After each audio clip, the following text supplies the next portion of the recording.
الحمد لله الحمد لله الحمد لله الحمد لله الحمد لله الحمد لله الحمد لله اللهم فلك الحمد كما ينبغي لجلال وجهك وعظيم سلطانك. المحترم والمكترم شيخنا الفاضل شيخ سالم حفظه الله وجميع الأساتذة والطلاب جميعكم أكرمنا الله وإياكم والذي نحبه في الله ونحن نجعله قدوة لنا إن شاء الله في هذا العصر، وهو أحد علمائنا في هذا الوطن، يعني أستاذنا الفاضل الشيخ Ihsan Tanjung akramahullah. Beliau adalah sosok dan figur yang paling pertama membicarakan tentang masalah akhir zaman jauh sebelum Abah mulai. Anak-anakku sekalian, ini hari yang sangat mulia buat kalian. Kalian didatangi terus oleh para ulama-ulama tanah air ini. Kalian didatangi terus, dikunjungi, dan mereka kedatangannya membawa barokah yang banyak insyaallah taala, dan juga mereka memberikan kepada kalian buah-buah hikmah yang bisa kalian pegang dalam hidup. Duduk kita bersama guru kita, Ustadzuna Al-Habib Al-Karim Al-Hafiz insyaallah taala, Ustadz Ihsan Tanjung, falyatafaddal mashkura. Bismillahirrahmanirrahim. Assalamualaikum warahmatullahi wabarakatuh. Waalaikumsalam warahmatullahi wabarakatuh. Alhamdulillahirabbil alamin. Wassalatu wassalamu ala asyrafil anbiya'i wal mursalin Sayyidina Muhammadin wa ala alihi wa ashabihi wa mawalah. Faqala Allah ta'ala fi kitabihil karim ba'da a'udzubillahi minasyaitonir rajim. Ya ayyuhalladzina amanu taqullaha haqqa tuqatih wa la tamutunna illa wa antum muslimun. Para pemuda, para syabab, alhamdulillah pada sore hari ini Allah Ta'ala memberikan saya kemuliaan juga. Allah izinkan saya berkunjung kepada Al-Akh Al-Fadil Al-Habib Aba Uzma. Masya Allah, ini satu peristiwa yang tidak pernah saya bayangkan akan terjadi. Sudah lama juga dengar tentang Payakumbuh ini. Ada satu tempat yang berapi-api dari situ. Mengeluarkan apinya kemana-mana. Mudah-mudahan adik-adik sekalian, ya, para syabab, para pemuda ini bisa mengambil manfaat sebesar-besarnya dari ilmu dan amal pengalaman di sini. Ya. Dalam kesempatan baik ini saya akan menyampaikan dua hadis saja. Yang pertama, Nabi kita Muhammad sallallahu alaihi wasallam memperingatkan para sahabat, yang kemudian para sahabat memperingatkan para tabi'in memperingatkan para tabi'in, terus sampai kepada umat yang sebenarnya perlu diperingatkan secara khusus karena hadis ini terkait dengan mereka. Dan ternyata umat itu adalah kita. Nabi bersabda, badiru bil a'mali fitanan ka qita'il lailil muslim. Bersegeralah kalian beramal sebelum datangnya fitanan. Fitanan itu bentuk jamak dari fitnah. Kalau fitnah itu satu ujian, kalau fitanan itu banyak ujian. Ya. Lalu Nabi meneruskan, kaqita'il lailil muslim. Ya, ketika fitnah itu sudah banyak mempengaruhi dunia ini, melanda dunia ini, maka dunia ini menjadi seperti sepotong malam yang gelap gulita. Dan kegelapan yang dimaksud bukan kegelapan fisik, tetapi kegelapan nilai-nilai. Nilai-nilai apa? Nilai-nilai gelap, nilai-nilai kekufuran, kefasikan, kemunafikan, kesyirikan, kezaliman, kemaksiatan, kemungkaran, ya. Pendek kata semua nilai-nilai gelap akan hadir ketika itu. Dan yang lebih mengerikan lagi kata Nabi kita, jika era itu datang, apa fenomena yang paling utama yang muncul di tengah-tengah umat ini? Fenomena utama adalah yusbihur rajulu mu'minan wa yumsi kafiran, au yumsi mu'minan wa yusbihu kafiran. Seseorang di pagi hari masih beriman, sore harinya kafir. Atau di sore hari masih beriman, pagi harinya kafir. Jelas Nabi mengatakan pagi beriman, sore kafir. Sore beriman, pagi kafir. Nabi tidak mengatakan pagi beramal soleh, sore beramal jahat. Tidak. Perbandingannya bukan amal soleh dengan amal jahat. Tapi antara tadinya beriman dengan kemudian menjadi kafir. Artinya apa? Artinya pada masa itu umat Islam sangat mudah terjerembab ke dalam jenis dosa yang kelasnya bukan dosa kecil. Bahkan bukan dosa besar. Tetapi dosa yang para ulama menyebutnya dengan istilah nawaqidul iman, pembatal keimanan. Ini yang harus kita waspadai. Karena jujur kalau kita lihat situasi dunia sekarang, inilah zamannya, inilah hadis ini menyangkut ke zaman kita sekarang ini. Sebuah zaman di mana Allah uji kita dengan ujian yang sangat berat. Karena apa? Karena kepemimpinan dunia bukan di tangan kita, tapi di tangan kaum kuffar. Wabil khusus al-Yahud wan Nasara. Mereka yang sedang memimpin dunia hari ini. Tidak bisa kita pungkiri itu. Ya. Dan ini masalah sunnatut tadawul, sunnah pergiliran yang memang Allah sudah takdirkan. Jadi bahwa kita sedang kalah sekarang itu realita. Ya. Makanya kalau Abah sering mengingatkan kepada umat hari ini, dua hal yang harus kita jaga, memang itu benar. As-sabru wal yaqin. Kesabaran dan keyakinan itu harus kita miliki.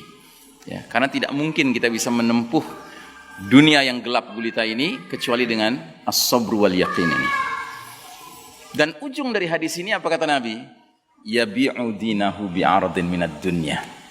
Orang-orang ini terlibat dalam dosa pembatal keimanan karena mereka telah rela menjual agamanya demi mendapatkan kenikmatan dunia. Artinya apa? Artinya rusak kemampuan membedakan mana mahal, mana murah itu terbalik-balik. Sekarang saya tanya kepada kalian. Din Allah ini murah atau mahal? Hah? Din Allah ini murah atau mahal? Mahal, ya. Bahkan ini barang paling mahal di dunia bagi orang beriman. Makanya Nabi sampai mengajarkan kita doa panjang sekali. Tapi di sela-sela doa itu ada bagian di mana Nabi mengatakan wala taj'al musibatana fi dinina. Ya Allah, jangan kau biarkan musibah menimpa kami dalam urusan agama kami. Jadi kita orang beriman, kalau kena musibah kesehatan, kena musibah harta, kita bisa bersabar. Tapi kalau sudah musibah agama itu puncak musibah. Kenapa? Karena din ini adalah barang paling berharga bagi kita. Sekarang saya tanya lagi. Kenikmatan dunia murah atau mahal? Masya Allah, jawabannya tegas sekali. Ini kalau di majelis lain saya tanya, kenikmatan dunia murah atau mahal, orang tuh bingung jawabnya. Karena apa? Sudah banyak yang sudah materialis sekarang. Sehingga untuk mengatakan murah tuh ragu-ragu. Tapi ini anak-anak muda ini Masya Allah. Saya ulangi lagi. Kenikmatan dunia murah atau mahal? Masya Allah. Berhasil antum? Alhamdulillah. Antum punya pencinta akhirat yang luar biasa. Allahu Akbar. Ya. Ini hadis pertama. Nah, hadis kedua. Ya. Lagi-lagi berkaitan dengan zaman kita. Nabi 15 abad yang lalu telah menggambarkan bahwa sekalipun Islam ini dijamin oleh Allah, tidak bisa dikalahkan oleh orang-orang kafir. Kan ada jaminan itu dari Allah. Surat Al-Ma'idah ayat 3. Al-yawma ya'isal ladzina kafaru min dinikum fala takhshawhum wakhshawun. Pada hari ini orang-orang kafir sudah berputus asa mengalahkan din kalian, agama kalian al-Islam ini. Karenanya jangan takut pada mereka, kata Allah, tapi takutlah kepadaku. Tapi ingat, putus asa melawan apa? Melawan din ini.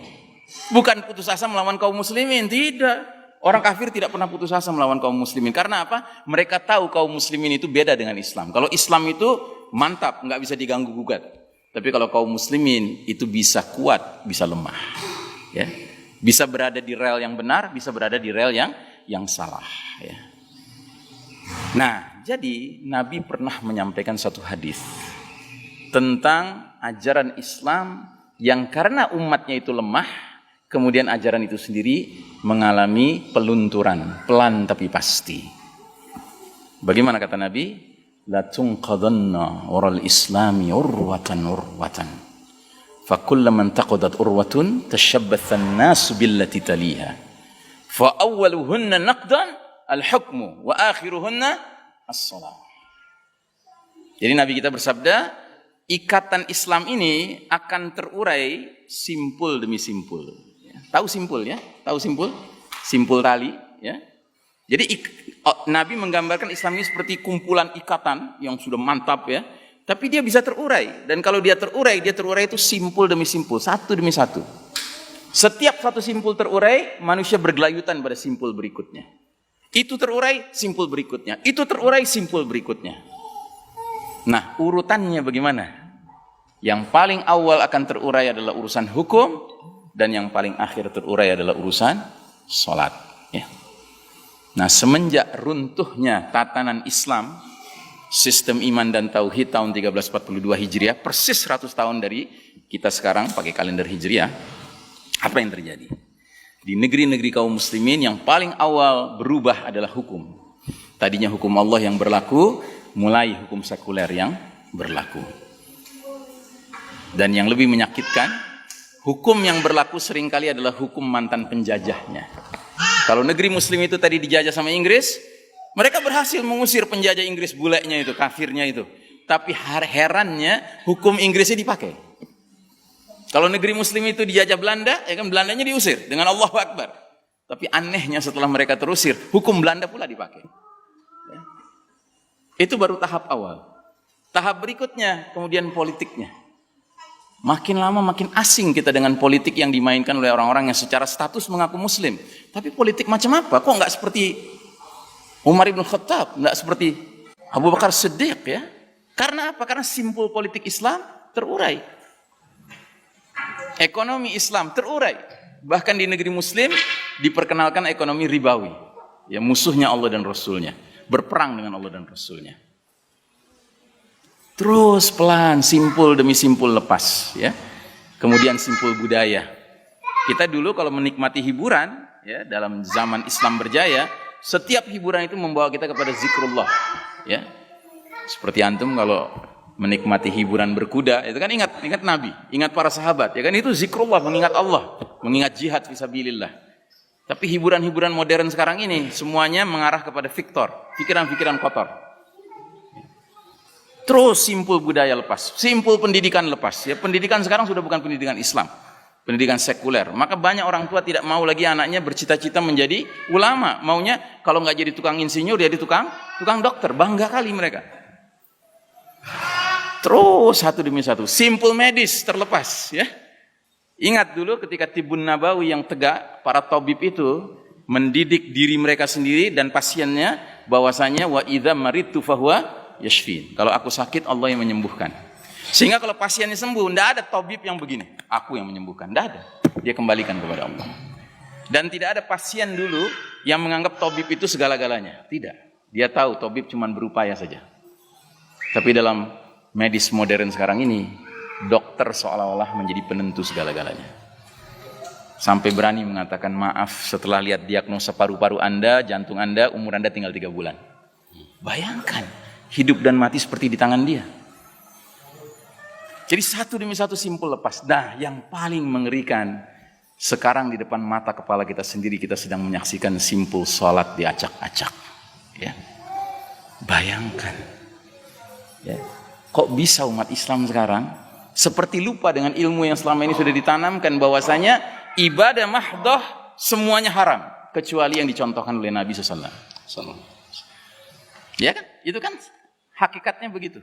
Makanya Nabi mengeluarkan hadis yang terkenal sekali, "Shallu kama ra'aitumuni usolli." Salatlah kalian sebagaimana kalian lihat aku salat. Dan itu bermakna apa? Salat berjamaahlah kalian sebagaimana kalian lihat aku dan para sahabatku salat berjamaah.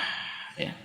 Dan belum pernah ada dalam sejarah Islam taun sedahsyat apapun menyebabkan masjid-masjid kemudian berubah salat berjamaahnya. Belum pernah ada kejadian. Ya. Tapi sekarang umat Islam sendiri, ulamanya sendiri yang teriak-teriak hendaknya jaga jarak. Padahal hadisnya sangat jelas. Gimana Ustaz? No. Ya. Tutuplah celah-celah di antara kalian. Ya. Celah-celah itu menjadi tempat bercokolnya siapa?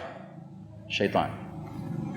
Furujatin lisyaitan. Ya, menjadi tempat syaitan. Jadi sekarang masjid-masjid itu menyediakan tempat dikasih tanda syaitan di mana posisinya. Iya toh? Dan Nabi pernah sholat, sahabat berjarak sedikit saja.